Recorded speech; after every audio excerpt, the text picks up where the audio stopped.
The morning of August 17th, 1944, somewhere between Argentan and Chambois, France, Sergeant Michael Brennan pressed his boot against the accelerator of what should have been his greatest prize of the war.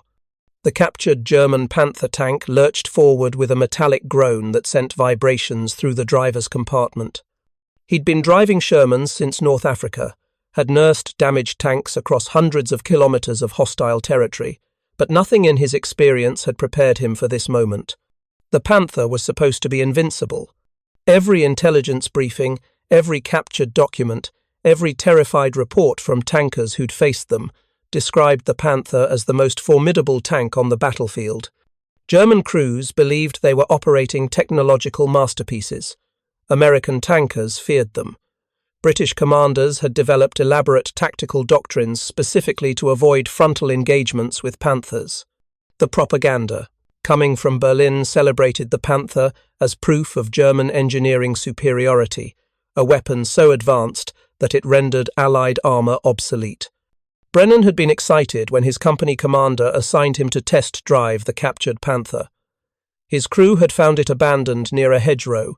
Its German crew fled, the engine still warm, no battle damage, no blown tracks, no penetrated armour, just sitting there like a gift from the gods of war. They'd managed to get it started after an hour of tinkering, and now Brennan had orders to drive it back to the battalion assembly area, a distance of roughly 35 kilometres along relatively intact roads. If you're enjoying this deep dive into the story, hit the subscribe button and let us know in the comments from where in the world you are watching from today. 35 kilometres, on a good road, in a tank that was supposed to represent the pinnacle of armoured warfare technology. It should have been a victory lap. Instead, within the first 10 minutes, Brennan began noticing things that made his mechanic's instincts scream warnings. The steering was abnormally stiff, requiring constant physical effort to maintain course. The transmission shifted roughly between gears, with grinding sounds that suggested problems his Sherman would never produce. Most disturbing was a high-pitched whine coming from somewhere beneath the hull, a sound that grew louder with each kilometre. The Panther had first appeared on the Eastern Front at the Battle of Kursk in July 1943. German tactical reports from that engagement described it as a war-winning weapon. The specifications seemed to justify the confidence. The 75mm WK-42 gun could penetrate any Allied tank at ranges exceeding 2,000 metres. The frontal armour, 80mm thick and sloped at 55 degrees, was effectively immune to most Allied anti-tank weapons at combat ranges. The interleaved road wheel suspension provided exceptional cross-country mobility. The 700-horsepower Maybach engine promised performance that would allow Panthers to dominate battlefields through superior speed and firepower. American tankers had been hearing horror stories about Panthers since the Normandy landings. Reports described them as virtually indestructible from the front, capable of destroying 5 Shermans before being knocked out themselves. German propaganda films showed Panthers crushing through obstacles, their guns obliterating targets with surgical precision.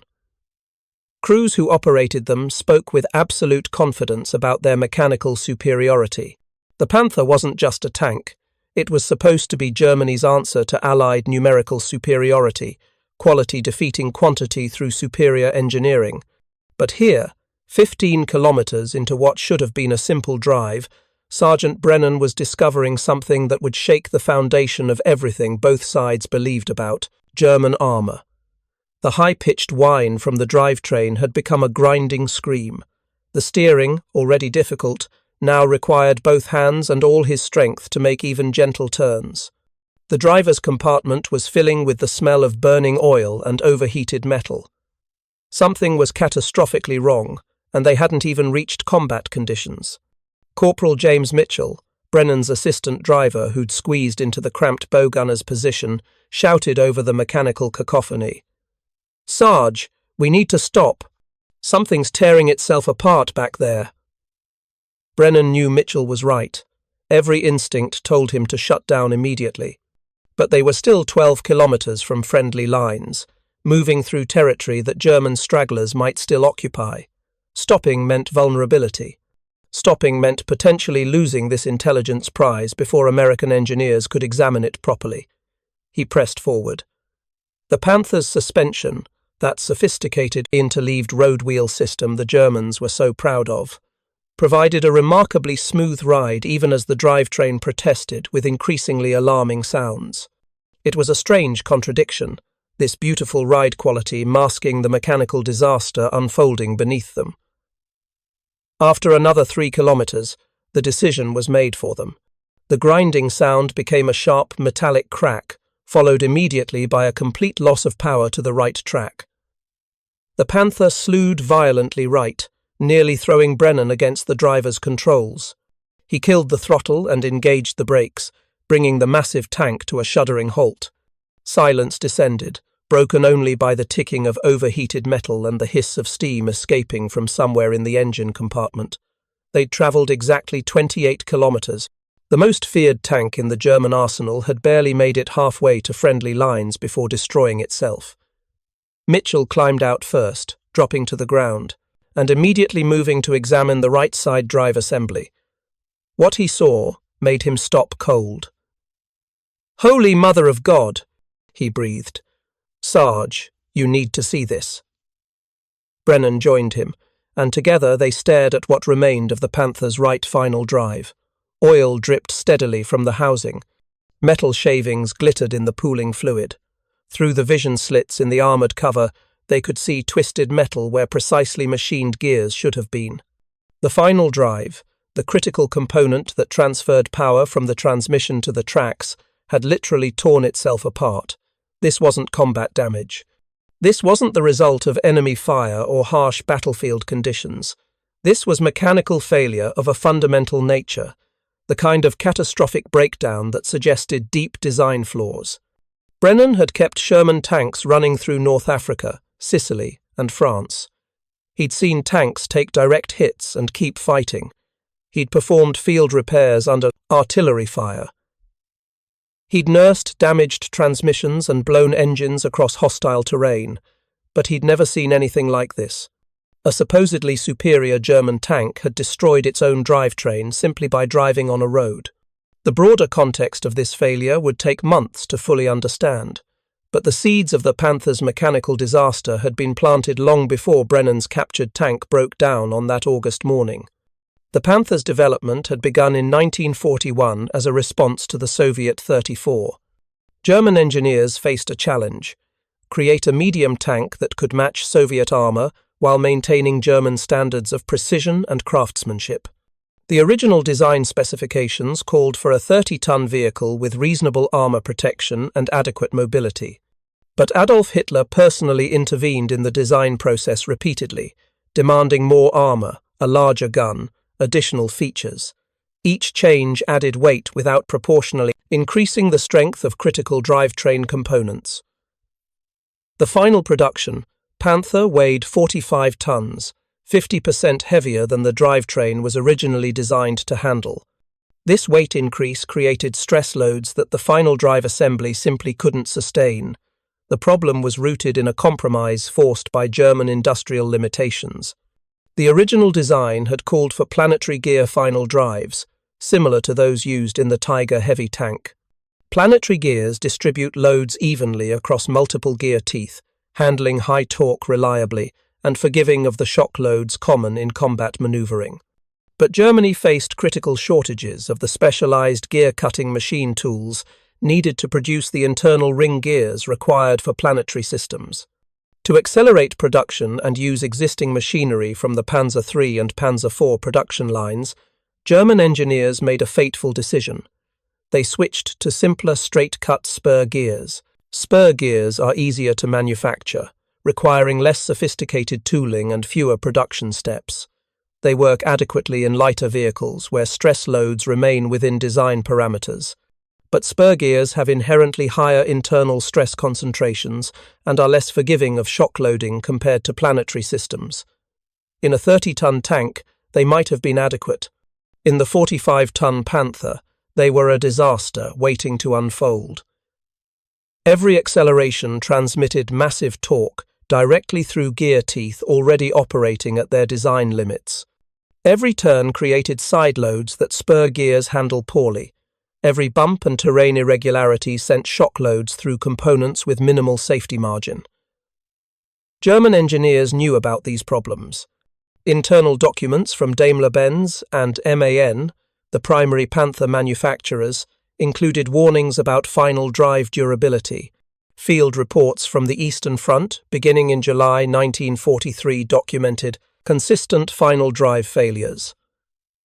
General Heinz Guderian himself, Germany's Inspector General of Armoured Forces, had written in June 1944 that a solution to the final drive problem is immediately needed. But solving the problem would have required either reducing the tank's weight, which Hitler refused to consider, or retooling factories to produce planetary gears, which Germany's strained industrial base couldn't support. So production continued with a known fatal flaw, and Panther crews paid the price. Back on that French road, Sergeant Brennan and Corporal Mitchell weren't aware of this engineering history. They only knew that Germany's supposedly superior tank had failed catastrophically under conditions that any Sherman would handle routinely. As they examined the damaged final drive, they began finding additional evidence of problems that went far beyond this single failure. The engine compartment, when they opened it, revealed oil leaking from multiple gaskets. The air filters were clogged with debris despite the tank having operated for minimal distances. The cooling system showed signs of overheating, with coolant residue staining components throughout the engine bay. Mitchell, who'd worked in a Detroit machine shop before the war, ran his hands over various engine components with growing disbelief. "These tolerances are tighter than anything I've seen outside of aircraft engines," he muttered. "Look at this. The fuel pump gaskets are already degraded. The fan drive belt is cracked. Half these seals are leaking. This thing is built like it belongs in a laboratory, not on a battlefield." They spent 2 hours documenting everything they could see before calling for recovery. When the American recovery vehicles arrived, the crews gathered around the failed Panther with professional curiosity. Word had spread that Brennan had captured a Panther, and everyone wanted to see Germany's secret weapon up close. What they saw instead was oil puddles, metal shavings, and a drivetrain that had self-destructed after less than 30 kilometers of road travel. Staff Sergeant William Rhodes, a maintenance specialist with the battalion maintenance platoon, examined the failed final drive with the practiced eye of a mechanic who'd kept hundreds of tanks operational. His conclusion was blunt and damning. "These gears are undersized for the weight they're carrying. Look at the tooth profiles. They're using straight-cut gears where they need planetary reduction. The housing is cracked from stress. The bearings are completely shot. This isn't a maintenance problem. This is a design failure." The question that haunted everyone examining the broken Panther was simple but profound. If this tank couldn't survive 28 kilometers on a road, how could it possibly survive combat operations? The answer would emerge from multiple intelligence sources over the following months, painting a picture of German armoured forces crippled not by Allied firepower, but by their own equipment. Captured German maintenance records revealed that Panther battalions routinely operated at below 50% combat readiness. Interrogations of captured German tankers provided even more damning testimony. A Panther driver from the 2nd SS Panzer Division, captured near Falaise, described procedures that shocked his American interrogators. "We were never allowed to drive our Panthers more than 25 kilometers without stopping for mechanical inspection," he stated. Any cross-country movement required special authorization because the risk of final drive failure was so high. Before major operations, we would transport Panthers by rail, even for distances as short as 15 kilometers, to preserve the drivetrain. During combat, we were trained to make gentle turns and avoid sudden acceleration because shock loads would break the final drive immediately. These weren't the words of men operating superior equipment. These were the words of crews managing fundamentally flawed machines, developing elaborate workarounds to compensate for critical mechanical deficiencies. Another captured tanker, a company commander with extensive Panther experience, was even more explicit.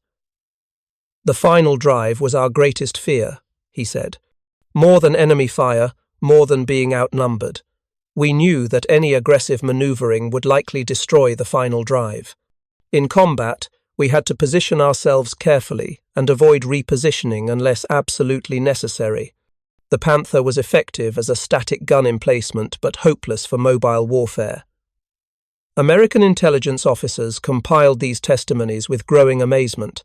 The Germans had built a tank that required kid-glove treatment, that needed constant mechanical attention, that couldn't perform the basic tasks of armored warfare without catastrophic failure. This wasn't the superweapon propaganda had described. This was a maintenance nightmare that happened to have an excellent gun and thick frontal armor. The implications for Allied tactical doctrine were profound and immediate. If Panthers were mechanically fragile, if they couldn't maneuver aggressively without risking breakdown, then American tactics should emphasize mobility and flanking maneuvers. Sherman tanks, while inferior in armor and firepower, were mechanically reliable and capable of sustained maneuvering. By forcing Panthers to reposition frequently, by threatening their vulnerable flanks, American commanders could exploit the Panthers' fundamental weakness. The tank that couldn't move without braking was a tank that could be defeated. But understanding the problem required more than field observations and prisoner interrogations. American technical intelligence needed detailed engineering analysis to fully comprehend the scope of the Panthers' mechanical failures. Within weeks of Sergeant Brennan's breakdown, multiple captured Panthers were being systematically evaluated at American and British testing facilities. The British had captured a Panther in Italy and shipped it to the Fighting Vehicle Proving Establishment for comprehensive testing.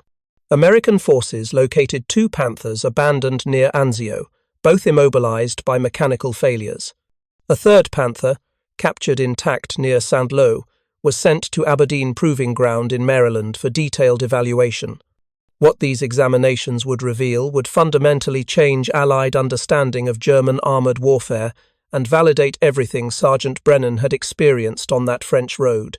The Panther that arrived at Aberdeen Proving Ground in late August 1944 carried chassis number 2-13101, manufactured in June 1943 by Maschinenfabrik Niedersachsen, Hanover. This was an early production OSF-D model, one of the first major production variants. Captain Robert Mills and his team of engineers approached the evaluation with a mixture of professional curiosity and genuine concern. They'd read the combat reports. They knew Panthers had destroyed Allied tanks with impunity. They needed to understand this weapon that had dominated battlefields from Kursk to Normandy. The testing protocol was comprehensive. Engineers would conduct comparative trials against American Shermans and British Churchills. They would measure engine temperatures, transmission performance, suspension characteristics, and fuel consumption under various operating conditions. They would fire captured German weapons at Panther armor to evaluate metallurgical quality. They would document every mechanical characteristic with scientific precision. Most importantly, they would drive the Panther until it broke, then analyze exactly why and how it failed. The initial tests were deceptively promising. The Maybach engine started readily and ran smoothly at idle. The transmission shifted cleanly through the 7 forward gears. The interleaved suspension provided the smooth ride that even critical observers had to acknowledge was superior to the Sherman's vertical volute spring system. During the first few hours of testing, performance seemed reasonable. The Panther accelerated well, handled predictably despite its considerable weight, and demonstrated the excellent visibility from the commander's position that German tank design emphasized. Then, after approximately 30 kilometers of mixed driving, the familiar signs began appearing. Engine temperatures climbed above safe operating ranges despite moderate power demands. The transmission began shifting roughly, with synchronizers that were designed for precision tolerances struggling as thermal expansion disrupted carefully machined clearances. Most ominously, the characteristic high-pitched whine from the final drives became audible, growing progressively louder with each kilometer. After completing just 50 kilometers on the Aberdeen test track, with temperature readings exceeding all specifications and the final drive noise becoming alarming, testing had to be suspended. The engineers had driven the Panther less distance than Sergeant Brennan had managed in France, and already critical systems were showing signs of impending failure. The maintenance inspection revealed problems that went far beyond what combat damage or poor German maintenance could explain. The final drive housings were running dangerously hot, indicating excessive friction and inadequate lubrication despite proper oil levels. When disassembled, the spur gears showed wear patterns, indicating stress concentrations far beyond design specifications. Bearing surfaces demonstrated scoring that should not appear after only 50 kilometers of operation. Most damning, stress cracks were already visible in the gear housing itself. Captain Mills spent hours examining the failed components, comparing them to equivalent assemblies in American tanks. His preliminary report was stark in its conclusions. The Panther final drive represents a fundamental engineering failure. The spur gear design is inadequate for the vehicle's weight and operational requirements. Stress analysis indicates that under combat conditions involving frequent maneuvering, rapid acceleration, and cross-country movement, catastrophic failure should be expected within 150 to 300 kilometers of operation. This is not a maintenance issue. This is a design flaw that cannot be corrected without complete redesign of the final drive assembly. Lieutenant Thomas Crawford, an automotive engineer from Detroit who'd spent 3 years designing tank transmissions before joining the Army, conducted detailed analysis of the Panther's powertrain. His findings confirmed what field observations had suggested. The transmission is well designed in isolation, Crawford reported. The gear ratios are logical, the synchromesh system is sophisticated, and the construction quality is actually quite good. But the transmission is connected to a final drive that cannot handle the torque loads it receives. It's like putting a racing engine in a car with bicycle wheel axles. The weakest component limits the entire system.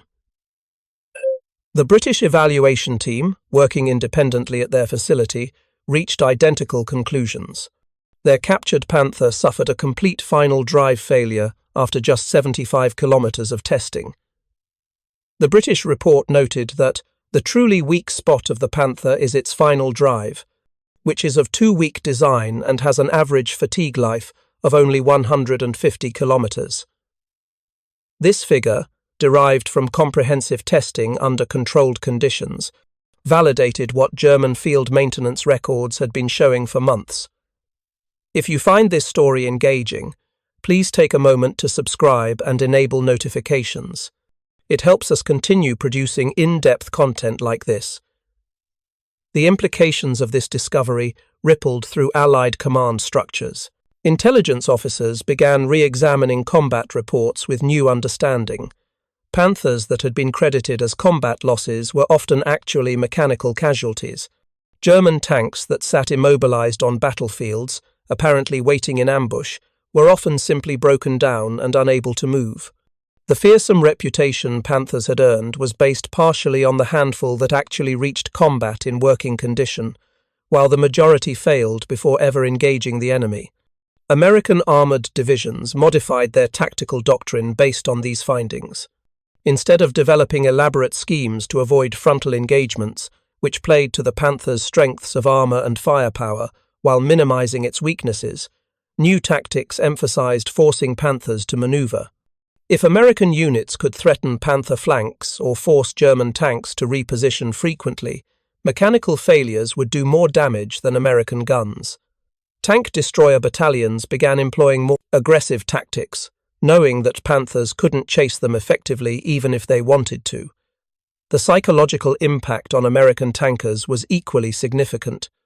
For months, Sherman crews had approached combat with justified fear of Panthers.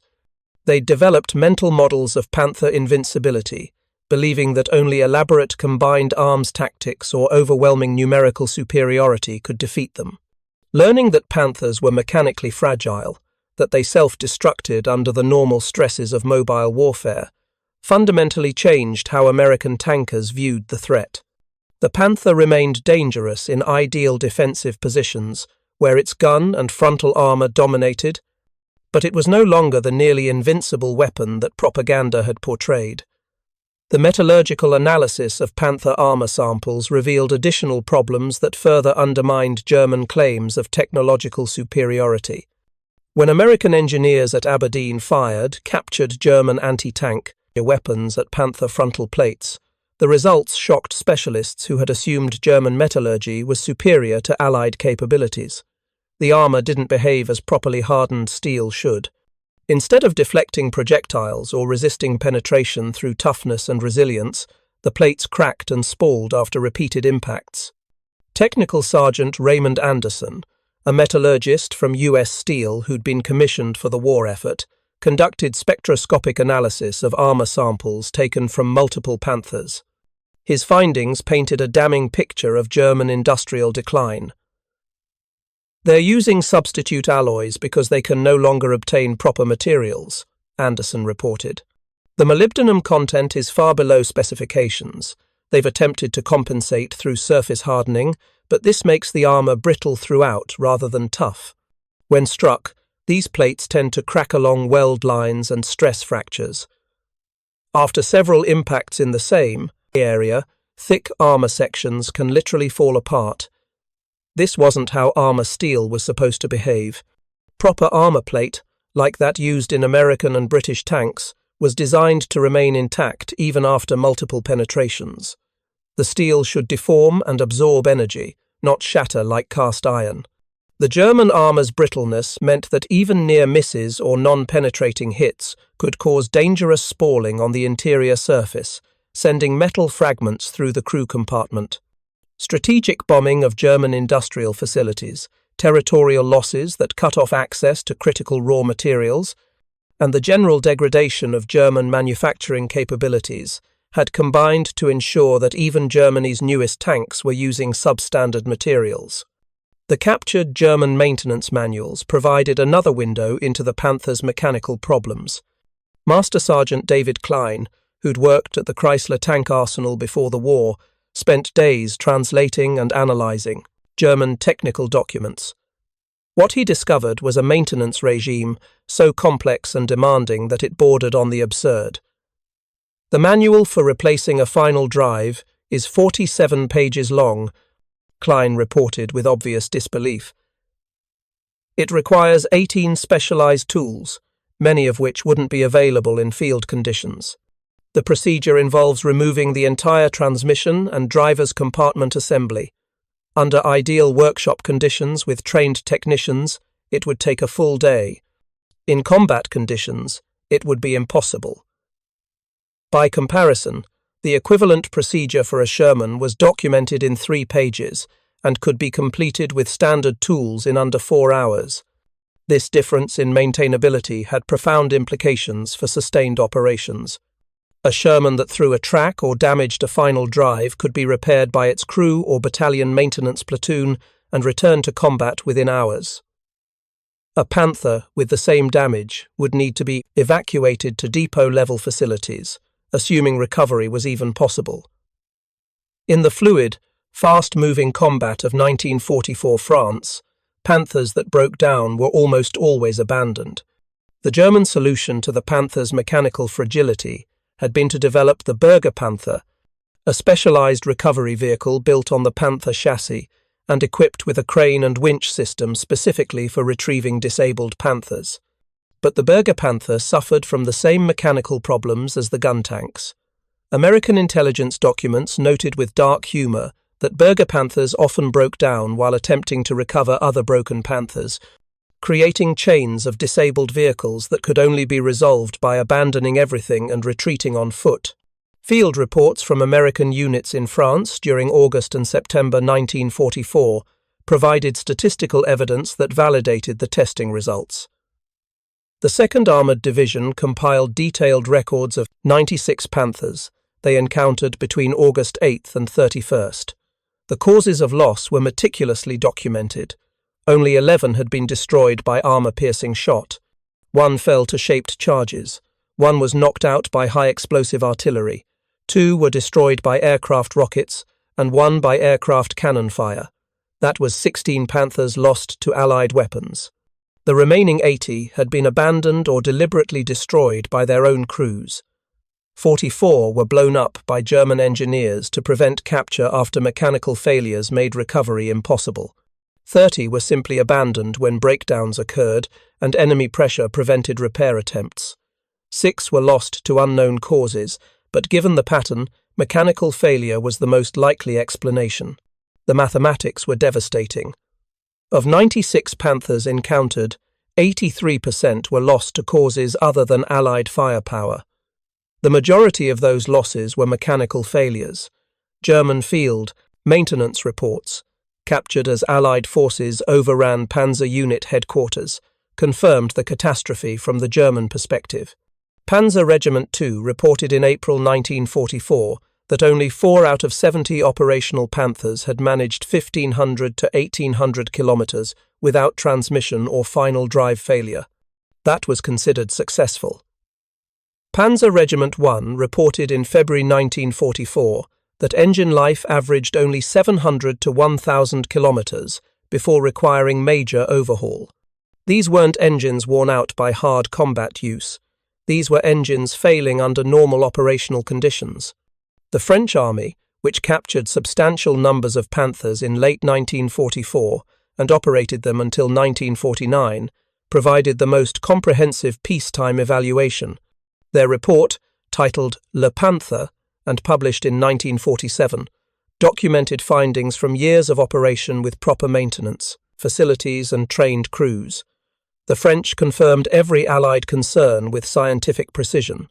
The final drive had an average fatigue life of only 150 kilometers. The turret traverse mechanism was too weak to hold the turret in place on slopes exceeding 20 degrees. Track and running gear averaged 2,000 to 3,000 kilometers between failures. The engine averaged 1,000 kilometers before requiring major overhaul, with a maximum of 1,500 kilometers under optimal conditions. These weren't combat-damaged vehicles or tanks poorly maintained by retreating armies. These were peacetime evaluations by professional mechanics with proper facilities, spare parts access, and no combat pressure. The French, who had every incentive to make captured Panthers work since they desperately needed armor to rebuild their military, concluded that the Panther was fundamentally unsuitable for sustained military operations. The comparison to Allied tanks was stark and damning. American Sherman tanks achieved engine lives exceeding 5,000 kilometers between major overhauls. British Cromwells travelled over 6,000 kilometers reliably. Soviet 34s, despite crude construction and minimal maintenance support, had drivetrain lives double the Panthers. The revelation forced Allied intelligence to re-examine German tank doctrine with fresh understanding. German armour travelled by rail not primarily for convenience or fuel conservation, but because driving to battlefields would cause mechanical casualties before combat began. Panthers operated defensively not because defensive tactics were optimal for their characteristics, but because the tanks couldn't sustain the mechanical stresses of offensive operations. German commanders positioned Panzer IV reserves behind Panther formations not for combined arms advantages, but because Panthers couldn't maneuver quickly to protect their own flanks without risking mechanical failure. The entire German approach to armoured warfare in 1944 had been shaped more by mechanical limitations than tactical preferences. What Allied commanders had interpreted as doctrinally sound defensive tactics was actually elaborate workaround procedures to compensate for equipment that couldn't perform its intended role. Captain Mills, finalizing his comprehensive report at Aberdeen in October 1944, wrote a conclusion that would influence American tank design for decades. The Panther demonstrates that mechanical reliability must be considered co-equal with firepower and protection in tank design. A tank that cannot reach the battlefield, that cannot maneuver under combat conditions, that cannot be maintained in the field, is not an effective weapon regardless of its theoretical capabilities. The Germans have built a tank to impress engineers. We have built tanks to win wars. The lessons extended far beyond immediate tactical applications. American post-war tank development emphasized reliability as a foundational requirement. The M26 Pershing, rushed into combat in the final months of the European War, incorporated design principles learned from studying Panther failures. Its drivetrain was matched to vehicle weight with adequate safety margins. Its maintenance requirements emphasized field serviceability. Its mechanical systems prioritized robustness over theoretical performance. The M46 pattern, M47, M48, and eventually M60 series all reflected doctrines shaped by the Panther's cautionary tale. Soviet designers, who had captured even more Panthers than the Western Allies, drew similar conclusions. The T-54 and T-55 series continued the Soviet philosophy of simple, robust engineering. These tanks were mechanically unsophisticated compared to German designs, but they could be manufactured by the thousands and maintained under field conditions with minimal tools and training. Reliability and maintainability weren't compromises in Soviet design. They were conscious priorities based on clear understanding of what sustained armoured warfare required. British development moved toward the Centurion, a tank that prioritized reliability and maintainability alongside combat capability. British engineers, who had struggled with mechanical problems in their own cruiser tank designs, recognized the importance of building systems that worked consistently rather than systems that impressed on paper.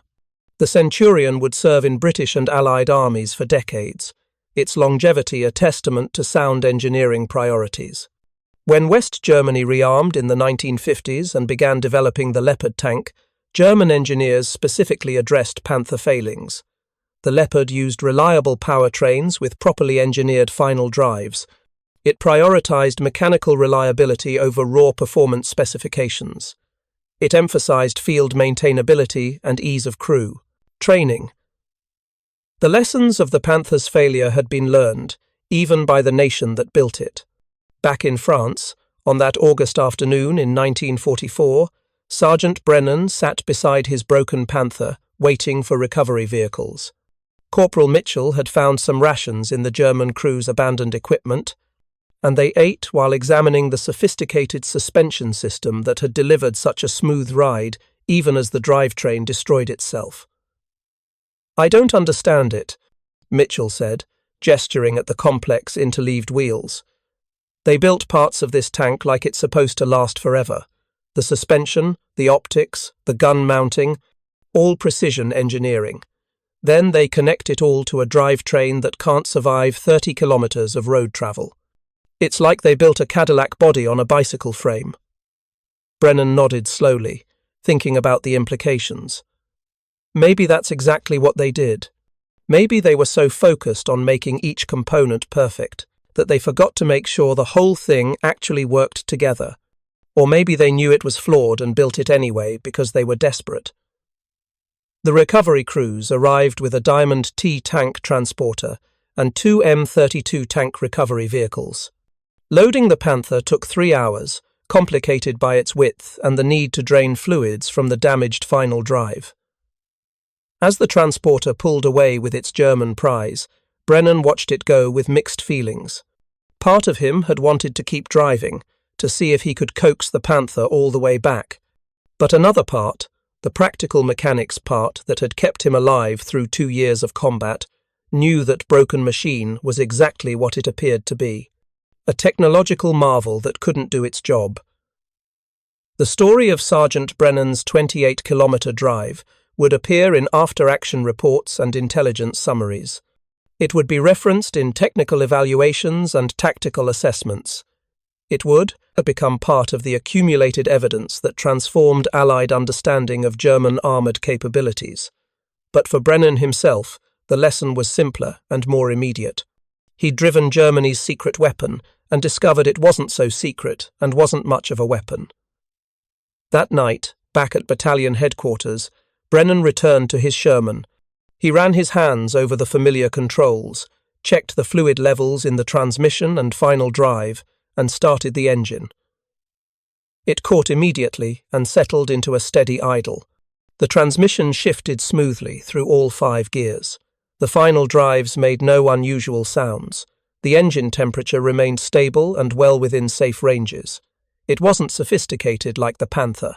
It didn't have interleaved suspension or a 7-speed transmission or 80 millimeters of sloped frontal armor, but it worked. It worked yesterday, it would work tomorrow, and it would keep working for thousands of kilometers until this war was finally done. Brennan climbed into the driver's position and sat in the worn seat that had carried him from North Africa through Sicily and Normandy and across France. "You're not fancy," he said quietly to the tank, "but you'll get me home." That simple truth, repeated across thousands of American tankers, was worth more than all the German engineering sophistication in the world. The psychological transformation that Brennan experienced was mirrored across Allied armoured forces as knowledge of Panther mechanical fragility spread. Tankers who had approached combat with justified fear began engaging more aggressively. Tank destroyer crews who had developed elaborate ambush tactics to avoid frontal engagements started accepting riskier positions, knowing that if they could force Panthers to maneuver, mechanical failure would likely immobilize them. Even infantry units modified their anti-tank tactics, recognizing that Panthers were often abandoned after relatively minor damage because recovery was so difficult. The cumulative effect of these tactical adjustments was profound. German Panther units that might have dominated battlefields through technical superiority found themselves overwhelmed by aggressive Allied tactics that exploited mechanical weaknesses. The Battle of Aracourt in September 1944 demonstrated this dynamic perfectly. Newly formed German panzer brigades, equipped primarily with factory-fresh Panthers, engaged American armoured forces in Lorraine. Despite having newer tanks with theoretically superior armour and firepower, the Germans suffered devastating losses. Over 11 days of fighting, they lost approximately 200 tanks, while American losses were fewer than 50 vehicles. Analysis of the battlefield after the engagement revealed the familiar pattern. Many German tanks had been destroyed by American fire, but substantial numbers showed no combat damage. They'd been deliberately destroyed by their crews after mechanical failures. Others had been abandoned when breakdowns occurred and American pressure prevented recovery. The Panthers that had reached the battle mechanically sound had fought well, but they were too few to matter. The majority had failed before making significant contributions, victims of the design flaws that testing had revealed. One American tank destroyer commander interviewed after Aracourt summed up the prevailing attitude. "We'd see Panthers coming at us and think we were done for. Then they would stop moving, not from our fire, but from mechanical failure. We'd pick off the immobilized ones while the rest tried to withdraw. Their best tank was its own worst enemy." As 1944 turned to 1945 and the war entered its final months, the pattern only intensified. German industry continued producing Panthers despite knowing about the final drive problems. They had no choice. The alternative was producing nothing, which meant certain defeat. So they built tanks they knew would fail, shipped them to units that couldn't maintain them, and watched as Germany's armoured forces crumbled not primarily from Allied firepower, but from mechanical attrition. The operational readiness rates told the story with brutal clarity. At peak strength in September 1944, some 522 Panthers were operational on the Eastern Front out of 728 total, an operational rate of 72%. That was the high point, achieved through heroic maintenance efforts and favourable static defensive positions. For most of 1944, operational rates hovered around 50%. In Normandy during summer 1944, Panther battalions routinely had 1/3 or fewer tanks actually capable of combat. During the Ardennes offensive in December 1944, the rate dropped even lower, as the stresses of offensive operations destroyed final drives and engines at catastrophic rates. By March 1945, as Allied armies crossed the Rhine and Soviet forces closed on Berlin, German Panther units existed more on paper than in reality. Compare those figures to American armoured divisions, maintaining operational rates above 85% throughout the European campaign. British armoured brigades kept 75 to 80% of their tanks operational even during sustained combat. Soviet tank armies kept over 70% of 34s running, despite crude maintenance and harsh conditions. A tank requiring major repair every 150 kilometers, cannot conduct mobile warfare, cannot pursue defeated enemies, cannot exploit breakthroughs, and cannot respond rapidly to changing battlefield conditions. The Panther had become essentially a mobile pillbox, effective when defending prepared positions where its excellent gun and frontal armor could dominate open areas, but catastrophic when required to maneuver. This fundamental limitation meant Germany surrendered the initiative, allowing Allied forces to choose when and where to attack. The final irony of the Panther's story emerged from German veterans interviewed after the war. Tank crews who had believed they were operating technological masterpieces learned that their vaunted machines were fundamentally flawed. The psychological impact was devastating. "We spent more time fixing our tanks than fighting in them," one former Panther commander stated simply. "The Panther was our burden, not our strength." Another veteran, a maintenance officer with the 2nd SS Panzer Division, was even more blunt. The Panther was designed by people who never had to maintain a tank under fire, never had to change a road wheel in a freezing Russian winter, never had to explain to a crew why their tank was deadline again. It was a designer's dream and a mechanic's nightmare. The economic cost of the Panther's over-engineering was equally devastating. Each Panther cost approximately 117,000 Reichsmarks to produce compared to 46,000 for a Panzer IV. But the Panther didn't deliver proportionally greater combat effectiveness. The resources spent on one Panther could have produced 2.5 Panzer IVs, which would have provided far greater combat power through superior reliability and numbers. The man-hours required to build a Panther were equally excessive. German factories needed 55,000 man-hours to complete one Panther. American factories were producing Shermans in 10,000 man-hours. This 5-to-1 disadvantage in production efficiency meant that even if the Panther had been a superior tank, Germany could never have produced enough to matter.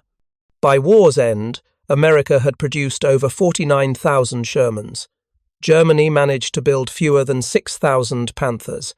The story of Sergeant Brennan's 28-kilometer drive and the broader revelation of Panther mechanical fragility represented one of the war's most significant intelligence coups. It was achieved not through espionage or code-breaking, but through simple, systematic examination of captured equipment, combined with careful analysis of combat results. The knowledge that Panthers were mechanically vulnerable, despite fearsome reputations, allowed Allied forces to engage them more confidently and more effectively. The lesson resonated through subsequent decades of military vehicle development. Every major army learned that mechanical reliability must be engineered into vehicles from the beginning, not added as an afterthought. Field maintenance capabilities must be considered during design phases. Drivetrains must be matched to vehicle weights with adequate safety margins. Testing must be comprehensive and honest, not rushed to meet production schedules. These principles, learned at considerable cost during World War II, became foundational to modern military vehicle development. They ensured that the Panther's failures taught lessons that prevented similar catastrophes in future conflicts. The Panther had looked formidable on paper with impressive specifications. In propaganda films, it appeared unstoppable. In static displays, it intimidated observers. But in sustained combat operations, it failed its crews and crippled German armoured doctrine. Allied engineers testing captured Panthers uncovered not just mechanical flaws, but fundamental failures of German military-industrial planning. The revelation explained why Germany lost the armoured war despite fielding technologically advanced vehicles. Superior technology means nothing if it cannot be sustained in combat. The Panther's final drive, snapping after just 150 kilometers of operation, became a symbol of everything wrong with late-war German military production. It represented prioritizing performance over reliability, rushing designs into combat without adequate testing, using inferior materials while maintaining claims of technological superiority, and failing to understand that wars are won not by the most impressive weapons, but by the most effective ones. By war's end, the Panther's reputation had transformed completely. What began as Germany's supposed answer to Allied armour superiority ended as a testament to the principle that reliability matters more than raw capability. German engineering had created a vehicle with outstanding characteristics on paper, but those characteristics meant nothing when the tank couldn't reach the battlefield or had to be abandoned after minimal use. For Sergeant Michael Brennan, who continued fighting through the rest of the war in his reliable Sherman, the memory of that broken Panther remained vivid. Years later, he would tell the story to his grandchildren, describing the moment he realized that Germany's secret weapon wasn't so secret and wasn't much of a weapon at all. They built something that looked perfect, he would say. Every component was precisely engineered, every specification was impressive. But they forgot that perfect doesn't matter if it doesn't work. They lost sight of what we needed tanks to do, which was fight and keep fighting, day after day, until the job was done. Our Shermans did that. Their Panthers didn't. That's why we won. Thank you for watching. For more detailed historical breakdowns, check out the other videos on your screen now, and don't forget to subscribe.